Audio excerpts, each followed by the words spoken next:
Hello, race fans. Tom Harris. Welcome to this edition of Post Time at Portland Meadows, and I am joined today by our special guest, Bob Travers, and you may recognize him as the Bob Handicaps here at Portland Meadows. You know, Bob, welcome to the show, first of all. Thank you, Tom. And I get a lot of people that ask me the Bob Handicaps. So we don't ever get to see the Bob unless you're downstairs. So we get you on the program, we can talk some horses, but you've had a very successful handicapping record here at Portland Meadows, and you are the official track handicapper. We've got a couple of races that we want to talk about today, race Absolutely. 5 and race 7. We'll get to that in just a moment. First off, I want to give a tip of the hat to trainer Jonathan Nance. Oh, yeah. 4 wins yesterday, and Nathan Haar rode 3 of those. So Absolutely. What a big day for that. That was a group. good job for both of them. Yeah. Both of them, yeah. And you know, Jonathan Nance is bringing these horses in from Arapahoe Park. Of course, they've run other locations. There's a little bit of an angle I like to look at. Horses coming from Colorado, you may know what I'm getting ready to say.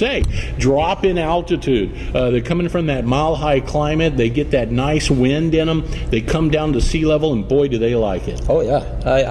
I've always wondered about that angle. I always thought, how come these training centers, did you hear about the big training centers back east in Kentucky, upstate New York, things like that? And I always wondered, why don't they have like a really nice world-class equestrian center in Colorado? Why not?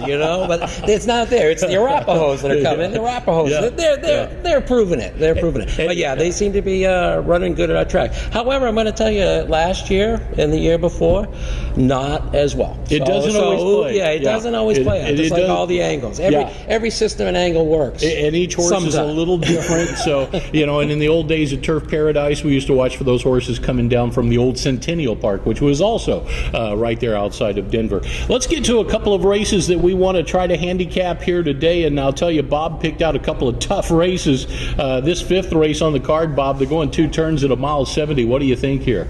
Actually, my top pick was the 6th horse, Golden Glove Eddie. Showed some speed, but here's the thing that I like about this horse. Coming out of a key race up at Emerald, okay? I think enough pace. There's not a whole lot of pace in here, but what I'm saying is this 6 can stay right off the pace. I think he's got the numbers to be the winner, and what I love about this horse is the 12-1 morning line. Probably won't be 12-1 now. Yeah, well, I'm hoping at least 6-1. Now, if this guy opens up 5-2, this guy opens up as your favorite, check out horse number 1, okay? Because I think he's got just as good a chance in this race. He's morning line 8-1, coming out of that same race up at Emerald, that key race, and I think he's got enough up front. He's gonna actually, I think, challenge the 2. I'm totally off the 2. I don't think the 2 is classy enough for this 2-turn race. So I'm going with the 1 or the 6, whoever has the best price. Well, I've got one of those in the mix. Golden Glove Eddie I like as well in this race with that front running style. I think could be poised to steal this one. You mentioned the inside horse, Jordan's Quest, grabs the garden seat with the rail. Horse I'm going to put on top, though, just as a flyer here, folks. Zoomania with Aliska Kubanova. This horse ran here on opening weekend, stayed reasonably close to the pace. I think that was, a 5.5 furlong, kind of a tune-up race. I think the extra distance will be a plus for Zoomania. So opens up at 4-1. We'll see what happens on the odds board. Unlike you, I will put Jen Will Make You Sin into the mix. I think this horse will hit the board. Cassie Guglielmino rides, and really the main reason why I do, Bob, is this horse did well at this track last year. Oh, absolutely. Yeah. But I just, I'm going to argue against it. I know she's kind of lonely speed, but it's going to be 2 turns. Jordan's Quest, I think you're going to get a better price than 5-2, definitely. We don't know about the 6. 6 could end up being the favor. We both like that horse. So, sure. Absolutely. I'm going for the price. I'm going to go for the 1 or the 6. Whoever's got the better price, put him on top. All right. And Bob, you picked out, like I said, 2 tough races. Before we get to the 7th race quickly, one of the new features at Portland Meadows and across the country at the Stronach tracks, you're seeing horses with the weights being displayed in the post parade. That's a new feature. They're weighing the horses in the paddock. How does this play, just real quick for a handicapping angle? I know the information is not complete yet with records and past performances as far as weight goes, but how can a handicapper use use this to their advantage. Well, Tom, it's been something that's been done for a while at other tracks around the world. It's something that's new to me, though, so it's a new piece of information, as if we don't have enough already. But I'm going to tell you how I'm going to look at it. I'm going to look at it as I'm going to try and follow them. I think next year we should have it in the program and stuff like that. But I'm going to try and look at it like this: if a horse I notice is losing weight, okay, that tells me something's upset in their world, because they love to eat. They love to eat and run, eat and run, eat and run. That's their day. If they're losing weight, I see significant loss from one race to the next one, 2 or 3 weeks down the road. I'm going to say, okay, maybe something wrong there. But then on the converse, exact opposite, I see a horse that came in, maybe had a nice prep race, came in fourth, out of the money, but now I'm looking at him.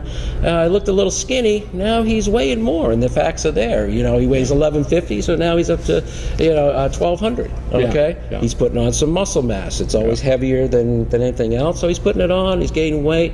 Should get into shape. So that's how I'm going to look at it. And I think that's the best way to look at it as well. You see, the fluctuation is the key on the weights, I believe. And when you see a horse drop a lot of weight, that's a red flag. You got to say, okay, what's going on there, like you said. But when you see a horse that maybe is within 40, 50, 60 pounds of what he normally runs at, maybe that extra weight is just legged up. Exactly. It's 6 1/2 dozen. Everything's a double-edged sword in this game. Sure. Okay. But here's the thing, though.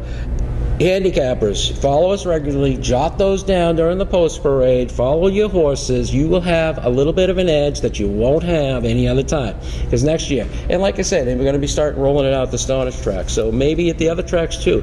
Look at the Stonnage tracks. If they're not tabulating, you keep the tabulation. The old days, the golden age of horse racing. Exactly, what did they do? There was always a guy who was tabulate, and he'd have the he was the wise guy. And I think that's right. I think you're going to see that. I think most all the tracks are going to have this pretty soon. Oh yeah.